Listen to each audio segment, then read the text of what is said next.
हमारे जीवन में दुख क्यों आते हैं? हम यही सोचते हैं कि अच्छी खासी लाइफ चल रही थी, अचानक से तकलीफ़ें शुरू हो गई। ऐसा क्यों होता है? ये हमें नहीं समझ में आता कि ऐसा हो क्यों रहा है। हम तो अच्छी खासी लाइफ ऐशो आराम की जी रहे थे, अचानक से प्रॉब्लम शुरू हो गई।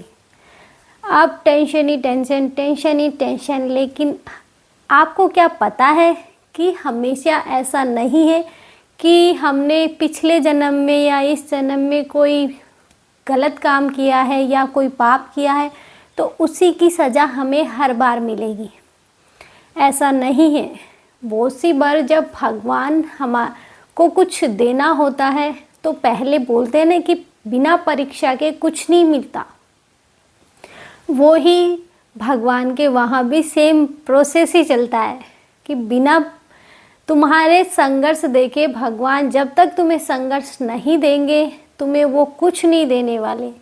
और ये समझो कि तुम संघर्ष कर रहे हो तो ऐसा नहीं है कि तुम ही संघर्ष कर रहे हो, नहीं।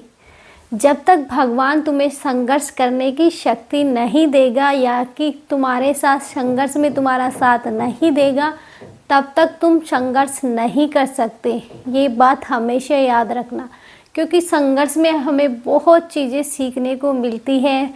अपने पराये का हमें पता चलता है कि दुख में कौन हमारा साथ दे रहा है, कौन नहीं दे रहा। क्योंकि जब तकलीफ़ आती है ना तो वो चारों तरफ से आती है और जो दुख हो हमें देने वाले होते हैं वो भी चारों तरफ से ही देते हैं, चाहे वो कोई हो। ऐसा नहीं है कि हमारे फैमिली मेम्बर है तो वो हमें तकलीफ़ नहीं देंगे। अगर हमारी किस्मत में लिखा है तकलीफ़ झेलना, भगवान के शरण में रहना, तो झेलनी ही पड़ेगी। भगवान हमें ये सिखाते हैं कि तुम इस दुनिया में अकेले आए हो, यहाँ आके ये सब रिश्ते बने हैं तो जाओगे भी अकेले। इतनी मोह माया अच्छी नहीं है, लेकिन हम इतने घुस जाते हैं इनमें कि हमें कुछ होश ही नहीं रहता। हम ये सोचते हैं ये मेरा, ये मेरा, ये मेरा। ऐसा कुछ नहीं है। हमेशा जब भगवान आपको संघर्ष करना सिखा रहे हैं, संघर्ष में आपका साथ दे रहे हैं, तो ये सोच के चलना चाहिए कि भगवान हमारे साथ है, भगवान हमें संघर्ष करने की शक्ति दे रहा है। लेकिन हम ऐसा नहीं सोच के ये भगवान को कोसने लग जाते हैं। और ऐसा नहीं है कि हम भगवान को कोस रहे हैं तो इसमें हमारा ही हमारा दोष है, नहीं, ऐसा नहीं है। क्योंकि ये सब चीज़ पहले से फिक्स है कि ये चीज़ होनी है तो वो होके रहेगी। अगर हमें भगवान को कोसना है तो हम कोसेंगे ही कोसेंगे। लेकिन फिर भी भगवान हमारा साथ नहीं छोड़ते, चाहे वो दुख हो, सुख हो या कुछ भी प्रॉब्लम्स आए, भगवान हमारे साथ रहे। अगर हमें भगवान पे विश्वास है तो। अगर भगवान पे विश्वास ही नहीं है तो बहुत से लोग ये भी बोलते हैं भगवान होता ही नहीं है।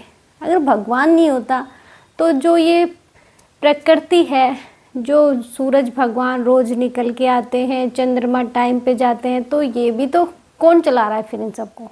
ये खुद ब खुद चल रहे? नहीं, भगवान होते हैं। भगवान नहीं है तो आदमी की मृत्यु क्यों होती है? वो नहीं होनी चाहिए जब भगवान होते ही नहीं है। बहुत सी बार आपने देखा होगा कि जैसे कि बहुत से लोगों की ये सुना होगा, वो मर गया, थोड़ी देर बाद में वो वापस जिंदा हो गया। लेकिन वो जिंदा हुआ है ना, वो आके ये बताता है कि चार इतने भयानक भयानक मुझे लेने के लिए आए थे, मैं डर गया, लेकिन मेरी जगह वो किसी और को ले गए। ऐसा होता है। एक बार हमारे ही वहीं पे हुआ था कि वो लेने तो किसी और को आए थे, लेकिन गलती से किसी और को, सेम नाम, सब कुछ सेम, दोनों की मतलब थोड़ी मिसमैच हो गई। तो दोनों में एक को लेने आए थे, जिसको लेने आए थे उसको ना लेके वो दूसरे को ले गए, लेकिन वो गलती से दूसरे को ले गए, जबकि मृत्यु तो उसकी आई है। तो वो जैसे ही वापस होश में आया, उससे मतलब हमारे में ये होता है कि जब आदमी मर जाता है तो उसे हाथों हाथ नीचे उतार लेते हैं। तो उसे नीचे उतार लिया, हमारे में गंगा जल, तुलसी का जो जल होता है, गंगा जल मुँह में डालते हैं, गौदान देते हैं। तो ये सब प्रोसेस होती है ताकि जाने में आसानी हो जाए, कि कोई तकलीफ़ ना आए और वो जो भी प्रॉब्लम्स है वो उनके सारे निकलता जाए। तो ये सब प्रोसेस हो गई। लेकिन थोड़ी देर बाद वो आदमी वापस बैठ गया। फिर वो बता रहा था कि ऐसे मतलब 4 आदमी आए थे और वो मुझे मतलब पकड़ के ले गए थे।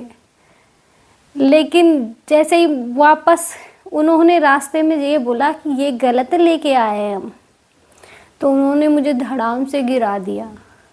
तो वो धड़ाम से जो गिराया था ना, उन्होंने उसे आत्मा को जैसे ही छोड़ा तो धड़ाम से गिरा, तो उसे होश आया कि हाँ ऐसे हुआ। तो ये सब चीज़ें असली में होती हैं और भगवान भी असली में होता है। जो हमें दुख मिलते हैं उसमें भगवान हमारे साथ होते हैं, हमें संघर्ष करने की ताकत देते हैं। इसलिए ये और बोलते हैं कि आप लोगों ने महाभारत तो देखी ही होगी, सबने देखी है, नॉर्मली सी बात है। जब महाभारत का युद्ध खत्म हो गया था तो भगवान श्री कृष्ण अपनी द्वारिका में जाने के लिए तैयार हुए। लेकिन जो पांडवों की माता थी वो ये बोली कि माधव मुझे सुख नहीं चाहिए, मुझे दुख चाहिए। तो भगवान कृष्ण ये बोले कि बुआ अब तक आपने दुख झेला है, तो अब सुख आए तो सुख भी झेल लो, सुख लो ना, क्यों आप दुख लेना चाहती हो? कि नहीं मुझे दुख ही चाहिए। कि क्यों आपको दुख क्यों चाहिए? कि जब दुख था तो तुम मेरे साथ थे, तुम हमारे परिवार के साथ थे, लेकिन जैसे ही सुख आया तुम हमें छोड़ के जा रहे हो, इसलिए मुझे दुख चाहिए, मुझे दुख दो। इसलिए मतलब ये मत सोचो कि हमें भगवान तकलीफ़ दे रहा है तो हमें किसी पाप की सज़ा दे रहा है। नहीं, हमेशा ऐसा नहीं होता। होता है लेकिन ऐसा नहीं होता कि हमेशा जो हमने पाप किए हैं वो किए उसकी हमें सज़ा मिलेगी। नहीं, ऐसा नहीं है। ये हमारे माइंड में पहले से फिक्स है कि ऐसा होना है। ऐसा नहीं होता। बस हमारी सोच है, थोड़ी सोच बदलो। ये सोचो कि भगवान हमें इतना संघर्ष करवा रहा है तो इसका बड़ा परिणाम कुछ हमें अच्छा देखने को मिलेगा, कि कुछ बड़ा हमें मिलने वाला है। कि मान लो अभी आपकी नौकरी में आपको बहुत तकलीफ़ें आ रही है, लेकिन आप ये सोच के चलो कि अभी तकलीफ़ें हैं तो हो सके आगे जाके भगवान मुझे इस रास्ते पे लाया तो आगे जाके कुछ बड़ा ही सोचा होगा मेरे लिए, कि मैं खुद का बिजनेस करूं, मैं एक बिजनेसमैन बनूं या फिर कुछ बड़ा करूं, इस तरह से कि मैं इस दलदल से बाहर निकल जाऊं। तो एक बात हमेशा याद रखें, जब आप संघर्ष कर रहे होते हैं, जब भी आपके माइंड में अच्छी अच्छी चीज़ें आती है कि ये बिजनेस मैं कर सकता हूँ, इस तरह से पैसे बचा सकता हूँ, इस तरह इन्वेस्ट कर सकता हूँ, ये सब चीज़ें आप सीख जाओगे। इसलिए हमेशा दुख के बारे में मत सोचो। अगर ज़्यादा ही दुख लग रहा है, बहुत परेशान है, तो आप मेडिटेशन करना शुरू कर दीजिए। मेडिटेशन करोगे, मेडिटेशन आपके माइंड से रिलेटिव होता है। आप जैसे ही शुरू करोगे तो आपका माइंड थोड़ा हल्का हो जाएगा, जिससे आपको थोड़ी शांति मिलेगी। जो आपका दिमाग आपको बार बार झंझोड़ रहा है कि दुख है दुख है दुख है, तो आप उससे बोलो कि नहीं, अब मैं मेडिटेशन करूँगा तो मेरा दुख, मुझे दुख नहीं लगेगा, मुझे दुख काटने में आसानी होगी। इसलिए आप मेडिटेशन करना शुरू कर दो। दुख में आप मेडिटेशन या फिर अपने बच्चों को टाइम दो, इस तरह से टाइम देना शुरू कर। ऐसे नहीं है कि मेरे पास पैसे नहीं है, हमेशा टेंशन लेके बैठे रहो, मत बैठो, क्योंकि दुख है तो सुख भी आएगा। ये प्रकृति का नियम है। हमेशा एक चीज़ नहीं रहती कि दुख है तो दुख ही दुख रहेगा, नहीं, वो बदलेगा। नहीं तो इंसान जीना ही क्यों चाहेगा, कि जब दुख ही दुख है तो मैं जीऊँ ही किसके लिए। इसलिए हमेशा दुख है तो सुख भी आता है, और सुख है तो ये मत भूलो दुख भी आएगा। लेकिन ये चीज़ हम ये ही सोचते हैं, आप ही की नहीं कह रही, मैं खुद की भी कह रही हूँ, कि जब हमारे पास सुख होता है तो उसके टाइम का हमें पता नहीं चलता। हम भूल जाते हैं कि हम दुख किस तरह से काटा था। तो अब सुख हम और अच्छे सुख में हम ज़्यादा से ज़्यादा दान धर्म करने की कोशिश करें, या ज़्यादा से ज़्यादा पूजा पाठ करें, क्योंकि हमारे पास अभी सुख है तो हम इसी टाइम कर सकते। दुख में तो हर कोई याद करता है, कि दुख में भगवान को हर कोई कोसता है, गालियाँ देता है, तो ये चीज़ें तो सब करते हैं, लेकिन सुख में भगवान को कोई याद नहीं करता। तो आप सुख में भी भगवान को याद करो, तो जल्दी से आपके पास दुख आएगा ही नहीं। बस मेडिटेशन करना शुरू कर दो। आपका दुख आपको दुख ही नहीं लगेगा। तो आज के लिए इतना ही, मिलते हैं नेक्स्ट वीडियो में। जब तक के लिए जय श्री राम।